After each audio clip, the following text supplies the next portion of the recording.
Bien-aimés, ne trouvez-vous pas étrange la fournaise de l'épreuve où vous êtes, 1 Pierre 4,12 ? Éliaou a décrit les conditions de l'âme qui, à l'école de la souffrance, est amenée jusqu'aux portes de la mort.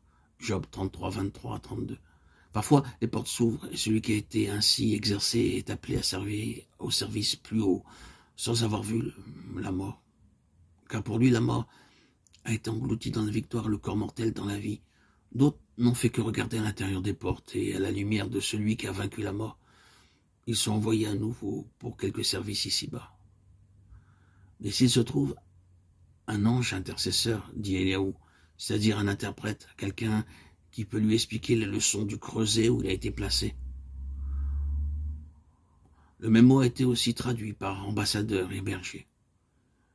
Je vous invite à lire Isaïe 44, 27. Un d'entre mille. Ils sont rares, en effet, et bien peu nombreux, ceux qui peuvent guider et éclairer la pensée des affligés et les fortifier. Les amis de Job en ont été absolument incapables.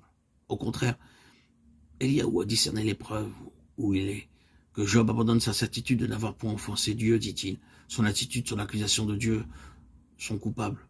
Qu'il se répente, qu'il cesse de se débattre pour se reposer uniquement sur la fidélité de Dieu. Point d'espoir que Dieu lui réponde ou lui communique la lumière sur le sentier de la rébellion.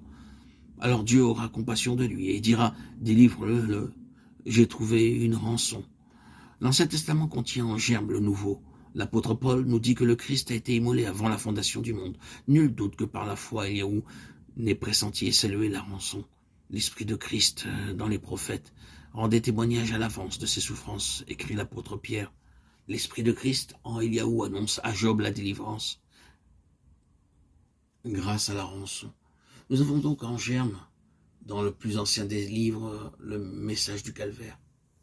Éliaou, envoyé de Dieu à Job, lui a expliqué sa situation, lui a donné le message qui montre le chemin de la vie. Dieu désire faire monter Job plus haut, l'amener à une plus haute compréhension de ses voies, le faire passer en quelque sorte d'une classe dans une autre. Tel est le but de l'épreuve. Dieu l'a comme enlevé à une existence qu'il aimait, afin de le garder de l'orgueil spirituel pour que rien en sa vie ne devienne la proie de la corruption et ne périsse sous la condamnation divine.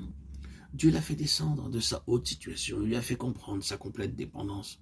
Maintenant réduit à l'extrémité, qu'il cesse de se complaire en son intégrité pour se tourner vers son Rédempteur. Job avait salué le Rédempteur qui le justifierait au dernier jour, qu'il discerne maintenant en lui la rançon, celui qui délivre de l'abîme et de la mort à cause du sacrifice en faveur de l'homme tombé, jeté dans la fournaise, sous l'empire de la souffrance. Job a laissé voir une certaine vie du moi. Il s'est complu en sa propre justice, qu'il se tourne donc maintenant vers la rançon pour être délivré de lui-même et recevoir la grâce de la vie. Alors seulement la grâce, la miséricorde et la paix pourront inonder l'âme dépouillée et souffrante. Alors seulement le Tout-Puissant pourra prononcer les paroles « Délivre-le à cause de la rançon » et la vie jaillira de la mort. La vie du Christ Jésus est communiquée à celui qui est mort à lui-même. Sa vie, dont la fraîcheur et la douceur sont comparables à celles du petit enfant.